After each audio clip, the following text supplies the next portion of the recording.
I'm gonna encroach a little bit. Okay, yeah, holy cow. This confirms the bass book answer of what happens when you have warm fronts in the winter. Is fish move shallow.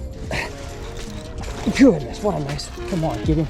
On a recent late winter pond fishing day I had, I discovered some conditions that made the fish bite a lot better than they should have for the time of year. The water in this pond was dirty, which is crazy unusual for this body of water, and the sun for this time of the year had been hot, which I guess the sun should be hot, but for the time of year, it shouldn't have been as warm as it was. And that warming trend caused the bass to move crazy shallow and bite in a full-blown pre-spawn pattern on the vibrating jig. So I wanted to share with you guys this awesome fishing day. That way, hopefully, you can learn from it and maybe implement these tips on your body of water this pre-spawn. My name's Tyler, and let's talk about it.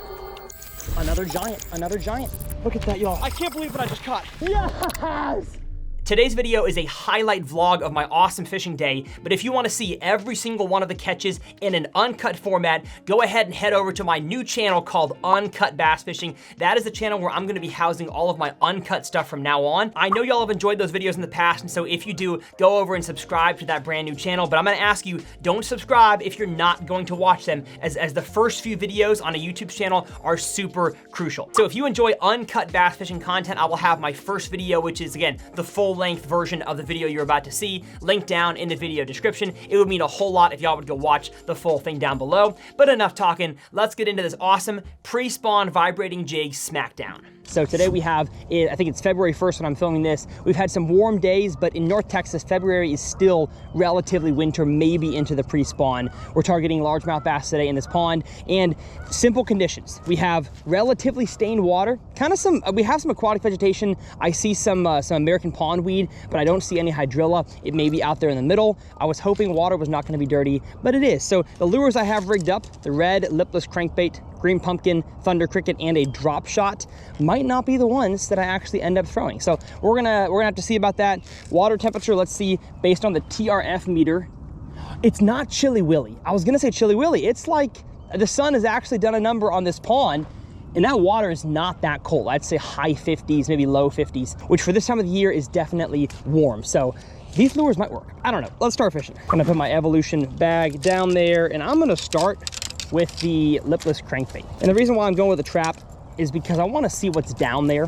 Like I kind of intentionally want to get snagged on some stuff just to see what the vegetation is like. So work my way up here, get a cast, a brand new line in this reel. Sometimes brand new line, you have to give it a few casts for it to fully set itself. But we've fallen a decent ways down there.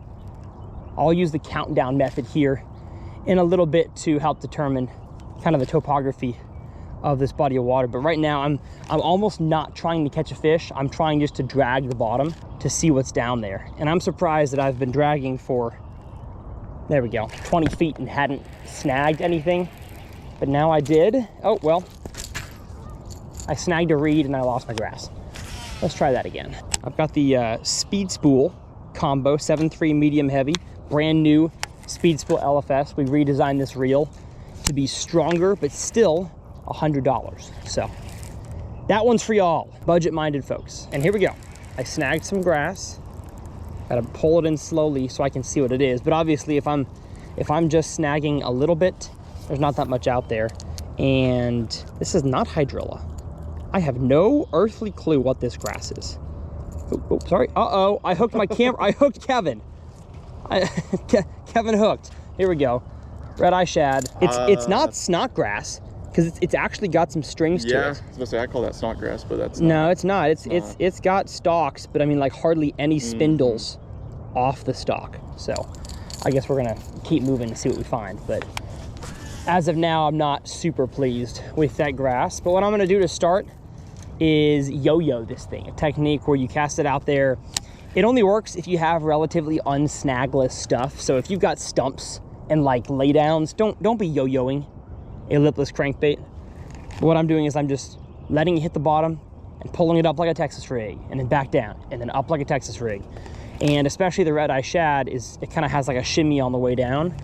And in this, what I thought was gonna be cold water, but maybe in this warmer water, the fish would need something a little slower falling. We're hit with, when it's clear, fish can see things, your lures from a lot farther away. When it's dirty, you kind of got to be right near them, trigger them even in colder water. And because this pond obviously has grass a little further, or a little closer, no, a little further out from the bank than I would like, I don't really have a whole lot of effective casting distance here. We're starting to fish this side, not because it's where I think the fish are. They're probably on the dam, which is over there, but it's because the sun angle. So I wanted to hit where the sun was hitting first and what looks best on camera for you guys, and that's this direction. Man, watching all the pros on Conroe do this got me thinking I could. Maybe not. Maybe not. Maybe not. Has he got one? Oh my goodness, Luke's got one. Son of 1,000 biscuits. In the third. Goodness. Okay. So when you see that happen, that's called the bent rod pattern. Fishing guides love the bent rod pattern. When you see somebody catching one on something or a place, you just immediately switch what you're doing. So I'm getting my vibrating jig. Let's go. Come on, Luke. Come on with it. I'm going Thunder Cricket now because he was throwing a green pumpkin-ish swim jig. So now we're gonna go full bent rod pattern. If he catches another one, we're actually gonna go to where he is. But as of right now, I'm just switching my technique to fish a little slower and a little faster. Wait, that didn't make any sense. Did I just say a little slower and a little faster? Yeah. Yeah. Goodness. I meant a little higher and a little slower. Not trying to go all the way across the bottom. He caught one in the shallow. Hey, you know what? We're gonna do that. We're gonna move that way. Taking this bait and we're going that way. Oh, no way. As we're walking to Luke, he's got another one. Holy son of a gun.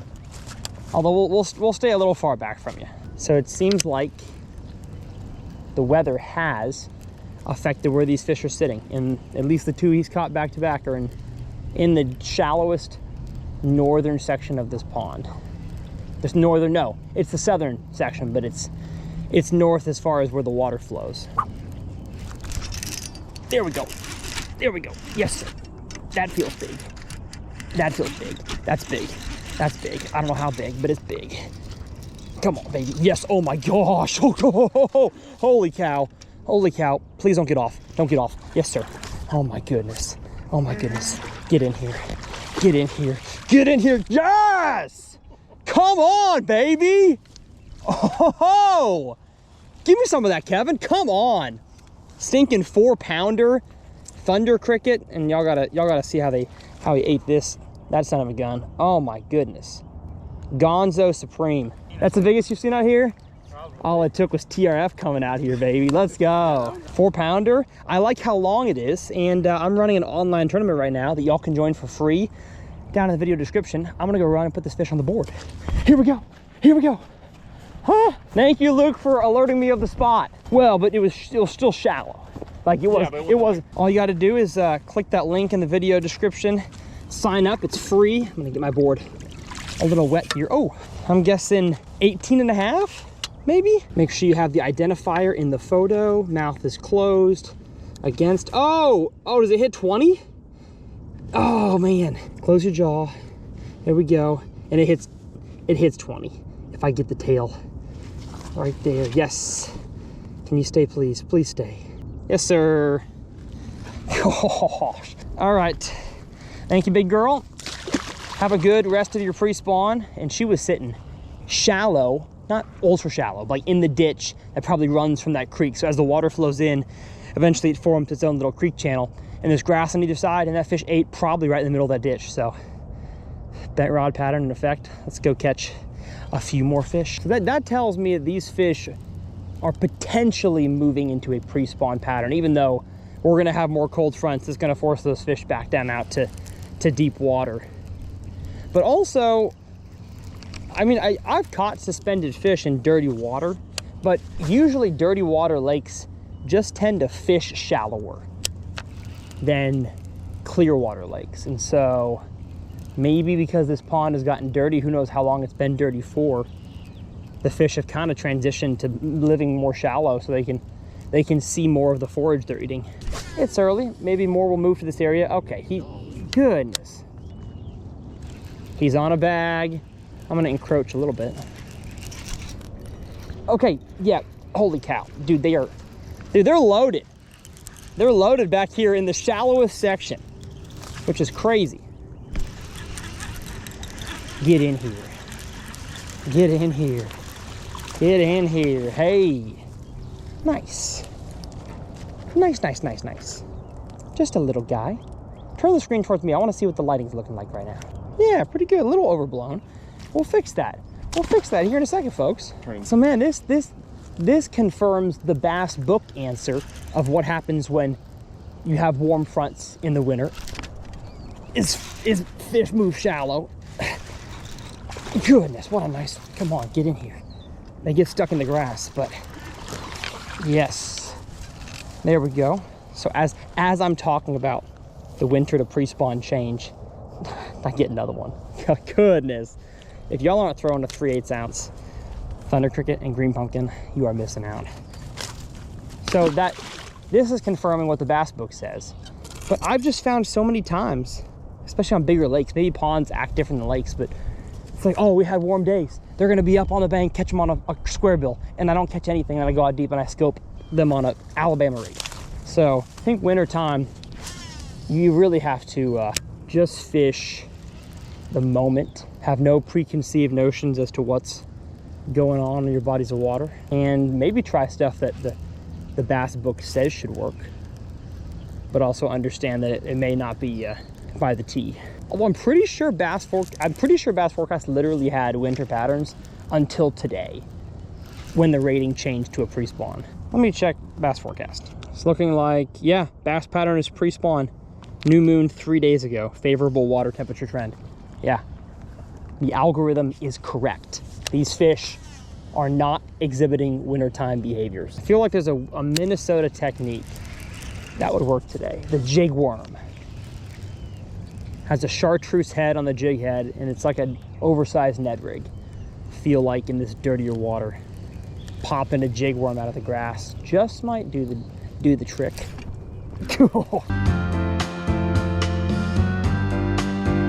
21 inches. Dang. What a way to begin my tournament, though. Thank you. We're catching them, folks. The pre-spawn pattern is in full effect, and it's getting me really excited. Sony A7S III. What? Well, one day you'll grow up. What? And get what? Nikon. No! You don't want to, maybe for stills, but I'm taking video. If you're really going to do it. My arch enemy has nothing to do with it. There we go. Got one. See, if I had a night. So you're not counting that as one. I'm counting this as one. It looks like a 0.6 tops. Oh, 1 pounds? No, 0.6 of a fish. Oh, 0.6 of a fish? It's got to be like, you know. Okay, yeah. Well, on my channel, we call this a single scoop. Single scoop bass. Have a good one. You as well. I hope you find some geese. What a character. He just wants to get out of the apartment. He's doing what we Gen Zers call, he's touching grass. That's what he's doing today. And that's important. It's important for folks of all ages to touch grass. And I'm touching bass. Oh, I had one. Oh man, he hit it and ran at me with it. That'll happen. I'm not gonna lie, I'm shocked that just 3 days of warm, I'm not even talking 70s, I'm talking like high 50s, 60s, has got these fish doing. Makes me think if we get a full moon and it's 80 degrees outside, if these fish won't start pulling up. But what's interesting is I made a few casts with this thing back on the deeper area down there, and even in the shallow water near the deep, I wasn't catching them. We had to actually come where the deep water is non-existent, where the middle is just slightly less shallow. And then we're catching them all throughout this water column. I'm casting over the same fish with the same color. Maybe just a little change in my trailer. Also might be one of those things where they've seen it from the same angle. So if I switched angles and cast from that side, I'd catch more. Or I just need to give fish time to kind of reset themselves, because we've caught 10 fish from this area. So they're probably, dang, come on, get in here. Get in here. Never mind. Keep plugging.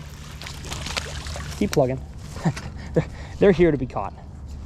They are here to be caught. And that's what I love about the thunder cricket. Is, you done? it lasts for so long. Like especially with the wire tied skirt, it lasts for so long. Your trailer goes out way before your bait does. And you can just catch fish after fish after fish. Unlike stinking worm, it's gonna break after 2. Starting to dial it in. Here we go. Come on now. I don't think it's very big. No, it's not. Gonna water ski you in across the surface.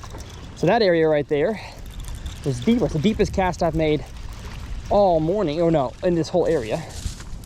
And one ate it on the fall. So I'm gonna get this guy back in the water. I could be taking pictures of all of these for my tournament, but I don't want to be putting small fish on the board. Oh, yes. Okay, this also could be potentially why we're catching them in this area, because it has healthy grass. This right here is milfoil, maybe? I don't know. Steven, my biologist friend, would not be happy with me that I don't know that. I'm pretty sure this is milf. No. I don't think it's that. No, that's coontail. That's Coontail. coontail for sure. That's coontail. So we have healthy green coontail. And one thing I do remember about what Steven taught me is that if you find aquatic vegetation and the area between the stalks off the main spindle or whatever are like super small, that grass is in shallow water. And if there's more distance in between them, that grass came from deep water. So like if you show up to the boat ramp and there's grass washed up from prop wash and stuff, and you see a mixture of grass that's close to each other and then some that's far, you know that that body of water has grass in deep and shallow water. So just be paying attention to that. That can clue you in on the cover and the depth without even having to use sonar. You ain't even got to make a cast to know that. Oh my goodness, another clump of coontail. So that's what I like. Obviously, there's enough grass in here to get the water clear. It's just not clear right now, as of this second. Dang it. Well, okay. Now my right foot is absolutely soaked. I stepped beyond the safe zone.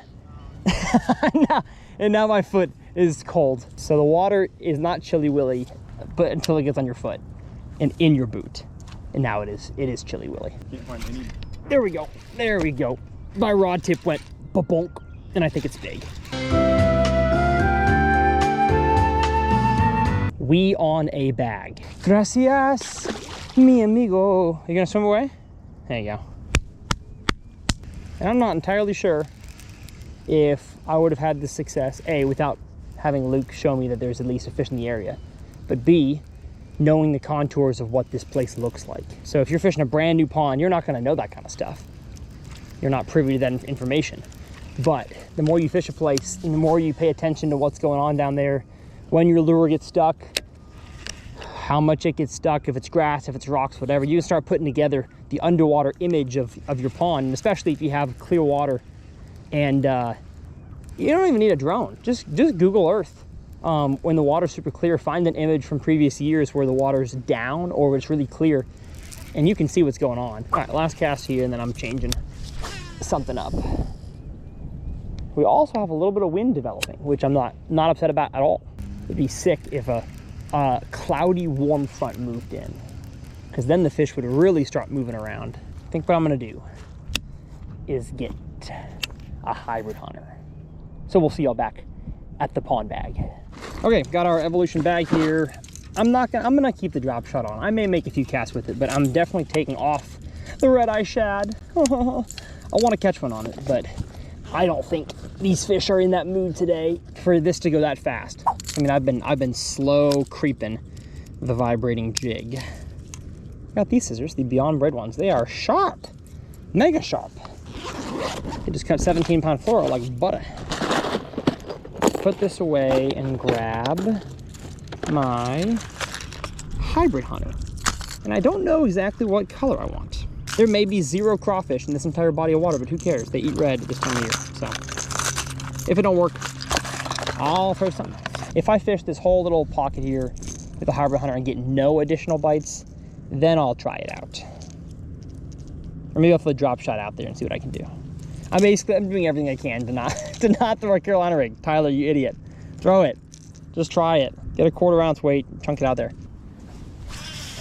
Oh gosh.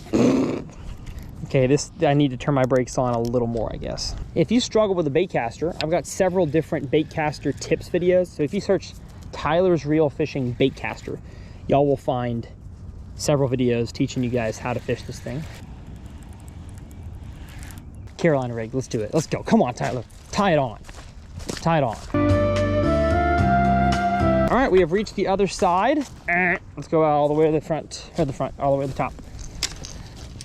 Top of the pond, my friend. Seems more like it, baby. I can see the grass on the shore here, so that tells me there's some stuff out there. I bet if I went back to the exact same spot across the way, probably catch a few more, but I think I can finish off on this side catching a few more. Or maybe, oh, yep, there we go, there we go.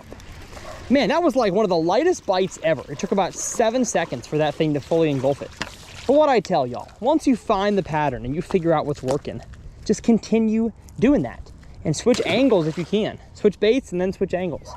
And we just came to the other side that honestly I couldn't even reach where that fish was from that side. But I'm pumped. It's working out to plan today. I just don't want to get a backlash in these trees. There we go.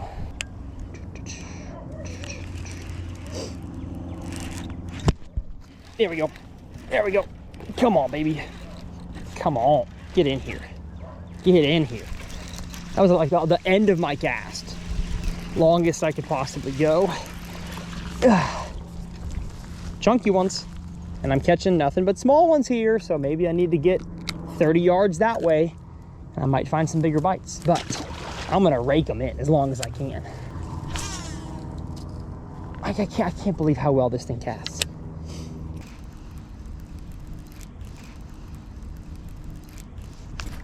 There we go. There we go. That was him. That is 3 fish, all tiny, from the same little area. So after I get this one in here, I'm gonna go about 20 yards that way, if I can. Thank you, friendo. And we're gonna see if we can't catch ourselves a bigger one. Here, stand a little farther back there, Kev, so I can do an overhand cast. All right. What a cast, goodness. Maybe that location will have a bigger one. Yeah, this side is definitely not as good. Whatever, I don't know what's different about this. I think there's less grass for sure. There we go. That was fun. That was your classic vibrating jig bite. Just a donk, donk, donk, donk. Dang it. Dang it, dang it, dang it. Lily, I've got one. I've got one, another big one. Yes, yes, what a way to end. With a dang 2.5 pounder, super healthy fish. Again, I'm not gonna put them on the board. We're gonna catch bigger ones in Florida, where I'm going here in a few days. Come on now. The hook is, I mean, thunder cricket down the face hole. Can y'all see that? My gosh, it's gonzo. Sometimes, man, when they eat it good. And that guy ate it, and y'all ate it, and I've been eating today. Well, my goodness, folks, what a pre-spawn smackdown. Like I mentioned in that video, I did not expect it to be pre-spawn, but I kept my mind open. I followed what Bass Forecast had said, as the algorithm is usually crazy accurate, and today it was. So I want to talk about the gear that I was using. If y'all watch my 200 Ponds episodes, you've seen this combo. It's the Lew's Mach Smash, and I believe it's the 7.2 medium fast. And I just love this combo for especially the 3/8 ounce Strike King tungsten Thunder Cricket, and the trailer I have on here is the mid-size Rage Bug. I just love this combo, whether in the bluegill color, black and blue, or straight green pumpkin, my 3 favorite colors. Although I guess my favorite shad color, I'll put it on the screen here, is also one of my favorites. And I've had this combo now for I think like 3 or 4 years, which for me is a lot longer than I have most of my combos. I like to refresh them, fish the new stuff that Lew's comes out with. But some of the ones that I'm sure you've experienced just cast better than others and have that kind of special fish mojo, and that's what this combo has right here, so I will have it linked down in the video description. And my favorite line, believe it or not, is 17-pound Seaguar Basics fluorocarbon. For pond fishing, it's really good. I switch it out every 2 to 3 months, and I've put a lot of time into using this combo, and I really enjoy it. I think you will as well. So again, go subscribe to my brand new channel if you like uncut bass fishing and you want to see the full-length process with all the fish catches, all the funny moments. There was a few funny moments that I had Taylor cut out of this video to make sure y'all could go enjoy them over on that one. And if you don't like uncut cut videos, totally fine. That channel is not for you, but this channel is. So my name's Tyler. As always, it's a pleasure. My tackle is linked down in the video description. Please shop using those links, and we'll see y'all next time right here on TRF.